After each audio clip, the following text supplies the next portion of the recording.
For more insight on this week's market action, joining us from El Paso, Texas, is Lizzie Metzger, founder and president at Crown Wealth Strategies. Hey, Lizzie.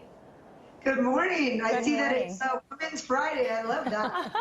Thanks so much for joining us. So let's talk about the markets and this week's market action specifically. Stocks are still flirting with those record highs, but we haven't quite hit that level, and it's been sort of a dicey trading week.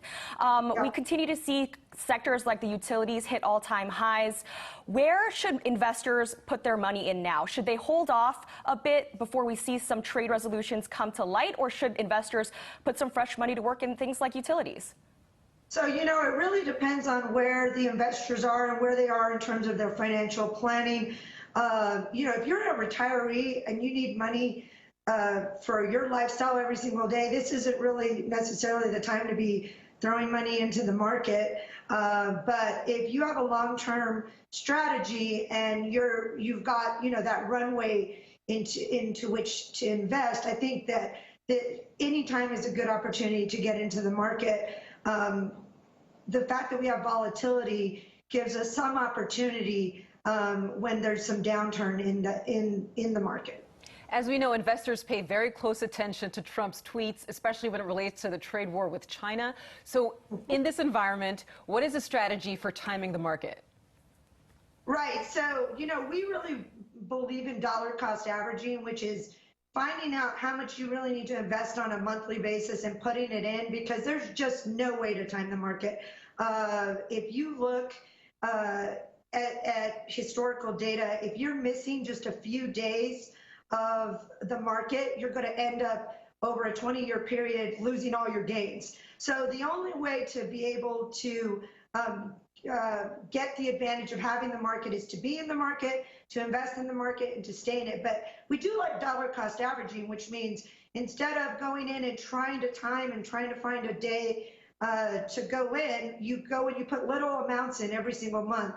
And that really has shown to be very, very positive.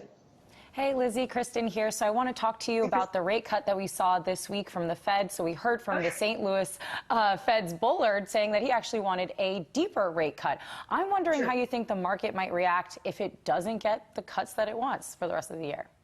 Well, it's an interesting thing that now the Fed is almost, I would say, I don't want to say the word pandering, but the Fed really is reacting to what the market wants, and market and monetary policy shouldn't really be based on if the market's going to go up or down. It should be based on economic data.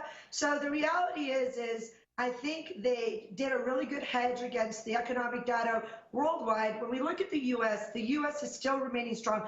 It is true that manufacturing is having an issue. So if you look at Bullard, what he's looking at is manufacturing and the fact that manufacturing is having a decline and saying, okay, we should have gone 50 basis points down. But overall, the market back stocks, the market is at all-time high. There's not too much in the U.S. to look at to say, oh, we're going into a recession. But I think they did a good job with the correction, with the drop of the 25 basis points. I'm not expecting to see too much from them because what you see in Europe and you see around the world is having this negative rates and having this huge amount of action by the monetary committees in the rest of the world really hasn't improved their economies that much. All right, thanks so much, Lizzie. Have a great weekend. That's Lizzie Metzger of Crown Wealth. Have a good one.